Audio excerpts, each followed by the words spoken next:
Good morning, Professor John. I will to talk about aircraft inspection and maintenance records to Chapter 3 and Chapter 4. This Chapter 3 explains the aircraft inspections is based on a structured but flexible approach where the inspector uses their own method while following manufacturer guidelines. According to FAR Part 43.15, all inspection, whether 100-hour, annual, or progressive, must confirm that the aircraft is safe to operate, matches its type certificate, and complies with all airworthiness directives. A checklist is required for every inspection. The checklist can be created by the inspector, provided by the manufacturer, or obtained from another sources, but it must include all items specified in Appendix D of FAR Part 43. Its purpose is to ensure that no critical component is overlooked during the inspection.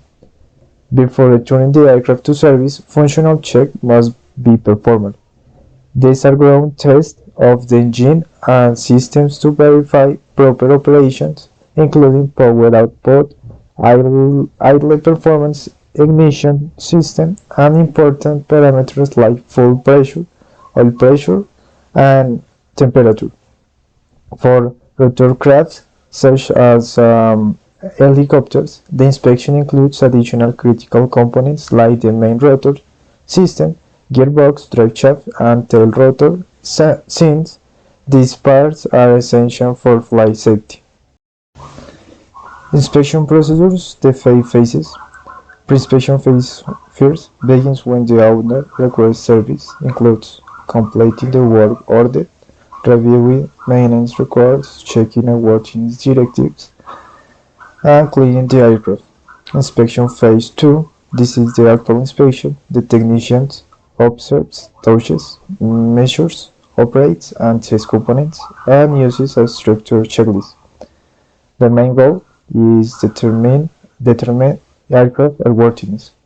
Service and repair phase 3 includes maintenance required to keep the aircraft operational until the next inspection, lubrication of wheel bearings and moving parts, cleaning filters, adding hydraulic and brake fluids, and charging battery. Functional check phase 4. After maintenance, perform operational checks on all effect systems and run engines and verify parameters.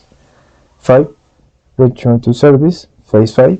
After completion, maintenance log entries must be made and signed. Chapter 4 explains how to perform a 100-hour aircraft inspection in a practical and organized way.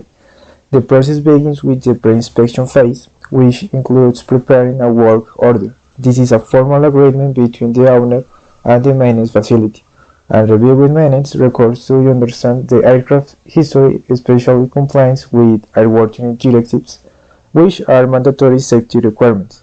Before starting the inspection, the aircraft must be cleaned to make defects like leaks, cracks, or corrosion visible. Technicians also remove panels and interior components and prepare tools such as lights and inspection mirrors. The inspection phase is carried out in a logical sequence. The airframe is checked first, including the interior, wings, fuselage, empennage, and landing gear, looking for damage, wear, or corrosion. Then the engine is inspected by performing a compression test, checking the oil system, ignition components, and looking for leaks or loose parts. The propeller is also examined for cracks or damage, and avionics systems are checked to ensure proper installation and operation. After that, the service and repair phases include routine maintenance like lubrication, replacing filters, adding fluids, and fixing any problems found during the inspection.